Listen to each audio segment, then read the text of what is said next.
Cet avion marque le bouleversement du marché aéronautique. Le C919 chinois a réussi son premier vol commercial et veut maintenant détrôner Airbus et Boeing, les deux leaders mondiaux de la construction d'avions. Dans ce décryptage, on va analyser la stratégie de Pékin pour dominer ce nouveau secteur. Comment Comac veut copier Airbus et Boeing pour les éliminer progressivement de Chine et reprendre leur part de marché ailleurs dans le monde. Si vous avez déjà pris l'avion pour des voyages de 1 à 5 heures, autrement dit des courts ou moyens courriers, vous êtes forcément monté dans l'un de ces deux avions. Le A320 ou le B737. Ce sont les avions stars des deux constructeurs leaders de l'aéronautique, Airbus l'européen et Boeing l'américain. En Chine, c'est pareil. Les trois plus grandes compagnies chinoises volent avec des A320 et des B737. Mais ça ne plaît pas trop à un homme, Xi Jinping. Il a déjà étalé ses ambitions dans beaucoup de documents, dont le fameux Made in China 2025. Effectivement, dans les domaines de high technology, et la Chine va non seulement rattraper, et aussi dominer. Aujourd'hui, la Chine est déjà à la pointe en intelligence artificielle. Elle domine aussi l'industrie du photovoltaïque et écrase la production mondiale de terres rares. Bref, la Chine domine déjà beaucoup de secteurs, mais pas encore l'aéronautique. Aujourd'hui, construire un avion et arriver à le faire voler, à le vendre, c'est concrètement construire une véritable cathédrale de technologie. Pour réussir à confectionner sa propre cathédrale de technologie, le constructeur chinois a eu une bonne idée. Reproduire l'avion des autres. Le C919 est une copie quasi conforme de ses deux concurrents, l'A320 et le B737. Dans son design, mais également dans les pièces utilisées. Par exemple, ils ont les mêmes moteurs, des turboréacteurs LEAP, conçus à parts égales par une entreprise française et une entreprise américaine. Et même au-delà du moteur, le C919 n'a finalement pas grand-chose de made in China. En rouge, ce sont les technologies et composantes chinoises de l'avion. En bleu, les nord-américaines.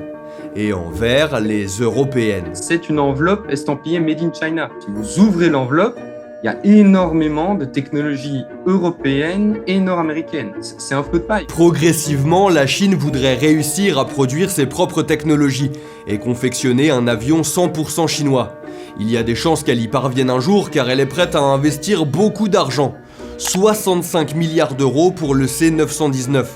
Là où Airbus avait investi 18 milliards d'euros dans son A380, un avion 4 fois plus imposant. Malgré tout l'argent à disposition, le chemin est encore long pour Comac, qui tente par exemple de produire son propre moteur depuis 2016, toujours sans succès. On l'a compris, il faudra attendre encore un peu pour que Comac puisse concurrencer sérieusement Airbus et Boeing. Mais sur le long terme, la stratégie chinoise pourrait faire beaucoup de mal aux géants occidentaux. Et ça, pour bien le comprendre, on doit regarder un autre secteur, le ferroviaire. Dans les années 90, l'entreprise française Alstom et l'allemande Siemens signent des contrats mirobolants avec la Chine pour construire son immense réseau TGV. Mais en échange de ce marché juteux, les deux entreprises européennes transfèrent aussi leur technologie. Les Chinois apprennent à construire des trains grâce aux Occidentaux. Ils développent ensuite leurs propres entreprises nationales et ferment progressivement leur marché aux entreprises étrangères. Et la Chine n'a plus besoin de ces entreprises étrangères, ils ont mis dehors. Et maintenant, le marché ferroviaire, c'est purement chinois. À long terme, c'est la Chine et maintenant essaye de concurrencer, par exemple, avec Alstom sur le marché africain. Aujourd'hui, le constructeur chinois CRRC est leader mondial avec un chiffre d'affaires 2 fois supérieur à celui d'Alstom et 3 fois supérieur à celui de Siemens. Alors, la Chine va-t-elle parvenir à reproduire avec les avions ce qu'elle a fait avec les trains? La stratégie est la même.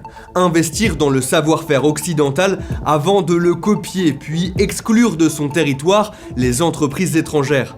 La Chine n'est pas un partenaire industriel anodin. Chez elle, il n'y a pas de libre concurrence comme chez nous. Les sommes astronomiques qu'elle est prête à débourser aveuglent des entreprises occidentales attirées par des profits à court terme très importants.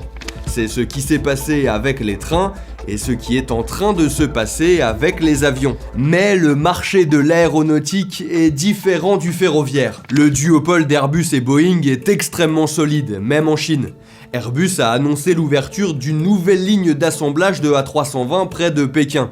Les commandes de B737 de la part de compagnies chinoises se poursuivent et les deux géants occidentaux fabriquent beaucoup plus rapidement que le constructeur chinois. Comac aura donc beaucoup de mal à monopoliser la production d'avions pour le ciel chinois, qui représentera 22% du marché mondial en 2045. Il lui sera également très compliqué de grappiller du ciel ailleurs. Ces avions n'ont pas encore les autorisations nécessaires pour voler en Amérique du Nord et en Europe. Et les flottes d'Airbus et Boeing ont déjà largement fait leurs preuves, en plus d'être sans cesse modernisées.